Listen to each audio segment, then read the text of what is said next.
नमस्कार। बहुतों ने अलग से प्रश्न किए हैं कि धन कब मिलेगा। लेकिन धन कब मिलेगा वो जानने से पहले थोड़ा बहुत जो है जानना जरूरी है कि धन का योग क्या होता है। धनी हम अपना जो है धन योग देखेंगे कैसे और कहाँ से किस तरह से जो है पता चलेगा कि हम धनी होंगे या नहीं होंगे, पैसा वाला बनेंगे या नहीं बनेंगे। पहला, कोई भी भाव देखने से पहले आपको लगन भाव देखना जरूरी है। क्योंकि लगन अगर प्रबल ना हो, स्ट्रेंथफुल ना हो, तो बाकी भावों में मतलब कोई भी बहुत अच्छा योग क्यों ना बन ले, वह रिजल्ट में हमेशा कुछ ना कुछ कमी रहेगा। तो सबसे पहले आपको लगन भाव को देखना जरूरी है। क्या लगन में कोई नैसर्गिक शुभ ग्रह है या नहीं, लग्नेश कहाँ शुभ जगह पे है या नहीं, उसका दिशा बल है या नहीं, या मतलब वो उच्चस्थ है या नहीं। लग्न और लग्नेश ये दोनों को पहले आप देख लीजिए। उसके बाद फिर आप बाकी धन भाव के लिए सेकेंड हाउस को देख सकते हैं। कुछ जाने माने मतलब जो थ्योरीज है वो मैं बता दे रहा हूँ। एक नंबर वन, अगर धनेश मतलब सेकेंड का लॉर्ड जो है वो अगर सिंहासन वर्ग में होगा तो इंसान धनी होगा। नंबर वन, धनेश अगर सिंहासन वर्ग में होगा तो फिर वो बहुत धनी होगा जातक। नंबर टू, अगर लग्नेश, नंबर टू बहुत ध्यान से सुनना, लग्नेश और धनेश दोनों ग्रह धन स्थान से केंद्र में हो तो जातक बहुत धनी होता है। फिर दोबारा बताता हूं, बहुत ध्यान से समझना। अगर समझ में ना आए तो कमेंट करके फिर दोबारा पूछ सकते हैं आप लोग। लग्नेश और धनेश ये जो दोनों ग्रह हैं ये धन स्थान मतलब सेकेंड हाउस से केंद्र में। तो कोई भी हाउस से केंद्र में मतलब क्या होगा, उस हाउस से 4, 7, 10 ये होगा, उस हाउस से गिनती करना है। जैसे लगन से अगर हम केंद्र देखते हैं तो लगन, उसके बाद चौथा भाव, फिर सप्तम भाव और दसम भाव। इस तरह से धनेश से, धन भाव से उसका केंद्र देखेंगे तो पहला हो गया दूसरा भाव, उसको आप पहला हाउस मान लीजिए। और उसके बाद फिफ्थ हाउस होगा, वो उसका केंद्र बनेगा। फिर अष्टम हाउस होगा, वो उसका केंद्र बनेगा। फिर इलेवेंथ हाउस होगा, वो उसका केंद्र बनेगा। तो आपको देखना क्या है, लग्नेश और धनेश धन स्थान से केंद्र में अगर बैठता है, अवस्थान जनित कारण से वो बैठा हुआ होता है, तो जातक काफी मात्रा में धनी होता है। तीसरा रूल, रूल नंबर थ्री, अगर जन्म समय में चारों, कम से कम 4 ग्रह, आपका जो कुंडली है, यानी कुंडली का मतलब वो जो स्नैपशॉट आपका एसेंडेंट माने आप पैदा होते समय जो कुंडली बन गया है, जो स्नैपशॉट आ गया महाकाश का, तो वहां अगर कम से कम 4 ग्रह अपनी स्व क्षेत्र में बैठा हो, कम से कम 4 ग्रह अपनी जगह पे अपने हाउस में बैठा हो तो जातक धनी होता है। स्व क्षेत्र मतलब होता है जैसे मिथुन, बुध का स्व क्षेत्र है। अ, मूल त्रिकोण उसका कन्या है। जैसे वृषभ, ठीक है, तुला उसका स्व क्षेत्र है, मूल त्रिकोणीय है। तो इस तरह से जैसे मान लीजिए स्व क्षेत्र आपका मंगल का वृश्चिक है, ठीक है, मूल त्रिकोण उसका मेष है। इस तरह से स्व क्षेत्र में होना चाहिए। 4 ग्रह कम से कम अगर स्व क्षेत्र में होता है तो जातक बहुत ज्यादा परिपुष्ट धनी होता है। उसका धन में कोई कमी नहीं होता। रूल नंबर 4, धनेश जो ग्रह है, धनेश जो ग्रह हैं, वो अगर लग्न से दसम में या एकादश में, नंबर 1, ये माने दो शर्तें हैं इसमें। अ, जो धनेश है, धनेश मतलब सेकेंड का जो लॉर्ड है, वो आइदर लग्न से दसम में बैठ जाए या एकादश में बैठ जाए। ये एक कंडीशन है। दूसरा कंडीशन है कि धनेश मतलब सेकेंड लॉर्ड, वो अगर लगन से नवम भाव में बैठ जाए, यानी आप तीनों को इकट्ठा कर सकते हैं, नवम दसम और एकादश में। रूल है, रूल। और मैक्सिमम कुंडली में लगा के देख लेना, मतलब ये आपको ऑथेंटिक मिलेगा। अगर धनेश लगन से नवम दसम या एकादश में बैठा हो, तो जातक काफी मात्रा में धनी होता है। और ये हाँ, मैं ये हमेशा बोलता हूं कि सिर्फ एक ग्रह कभी भी माने अकेला चना भार नहीं फोड़ सकता है।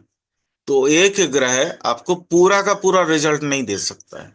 बाकी कुंडली के बाकी ग्रहों को भी आपको देखना बहुत जरूरी है।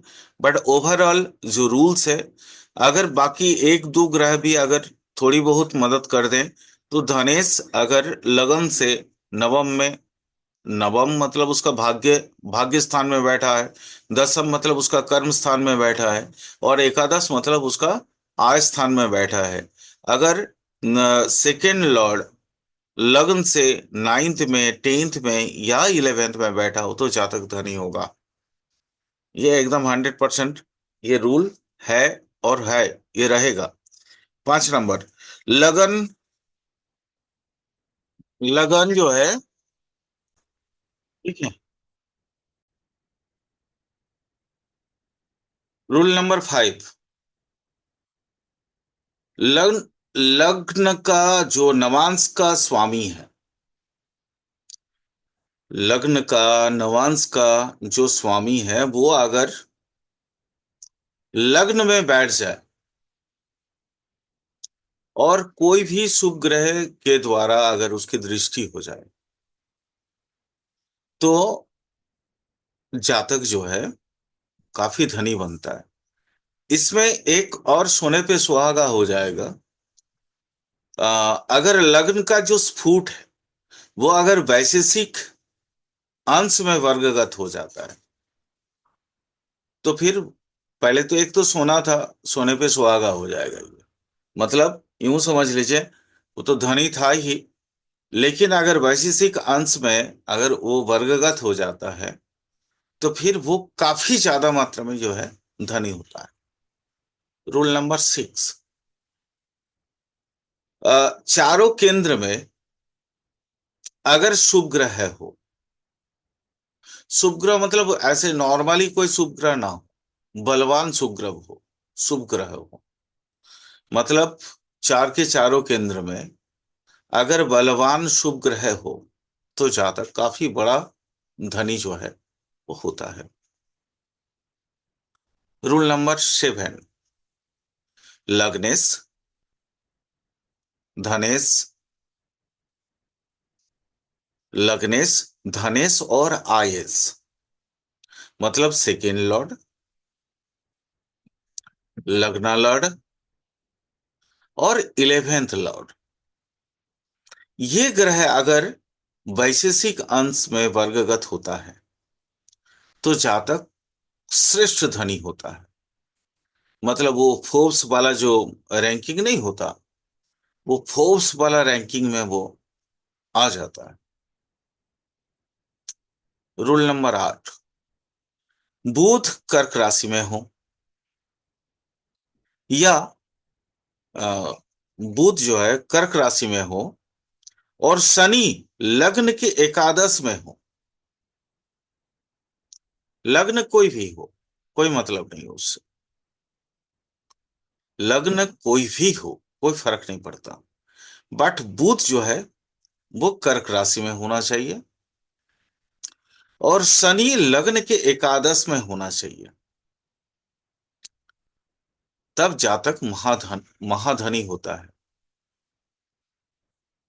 फिर दोबारा बताता हूं, एक्चुअली एक श्लोक है जिसमें ये कहीं कुछ लिखा हुआ नहीं है।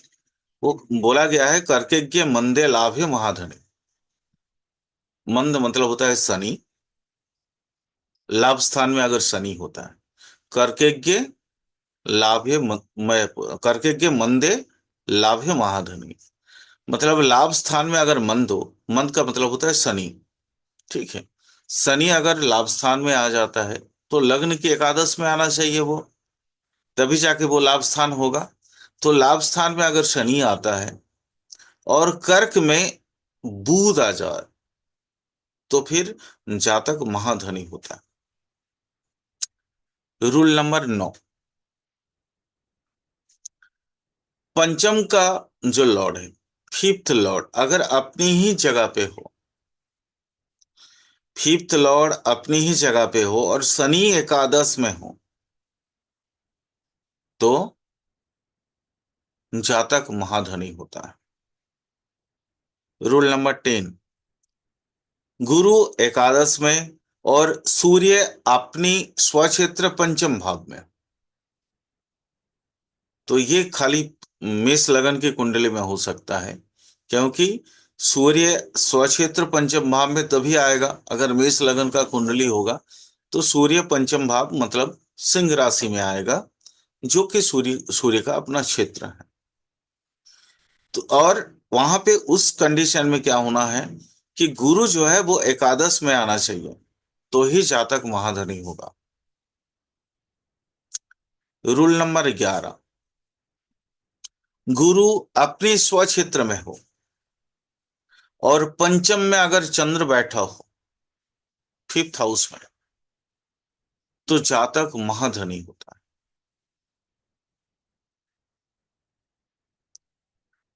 रूल नंबर 12, सिंह लगन में सूर्य हो और बृहस्पति एंड मंगल के साथ सूर्य की युति हो जाए। सिंह लगन की कुंडली, सिंह लगन में ही सूर्य है और गुरु और मंगल के साथ उसका युति भी हो गया, मतलब यूं समझ लीजिए सिंह लगन हो गया। लगन में सूर्य भी बैठा है, गुरु भी बैठे हैं और मंगल भी बैठे हैं।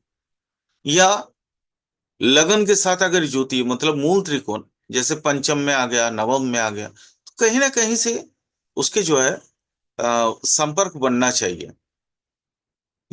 एक एक माने क्या बोलते हैं, त्रिकोण में, लग्न त्रिकोण में कहीं ना कहीं उसको जो है वो होना चाहिए, तभी जाके ऐसा पॉसिबल है, अदरवाइज नहीं है। या तो फिर एक ही जगह पे लगन में ही तीनों बैठ जाए तो भी पॉसिबल है। रूल नंबर 13, कर्क लगन और लगन में सूर्य, साथ में गुरु और मंगल के साथ युति हो जाए। जो पहले वाला बताया मैंने वैसा ही तरीका होगा, चाहे वो मूल त्रिकोण में हो जाए या कॉन्जंक्शन में आ जाए, युति में आ जाए, या एक दूसरे की दृष्टि में आ जाए। युति माने कैसे भी कैसे संपर्क बनना चाहिए, कनेक्टेड होना चाहिए। सूर्य लगन में होनी चाहिए, ये शर्त है, ये कंडीशन है। और साथ में जो है ये दोनों चीजें होनी चाहिए,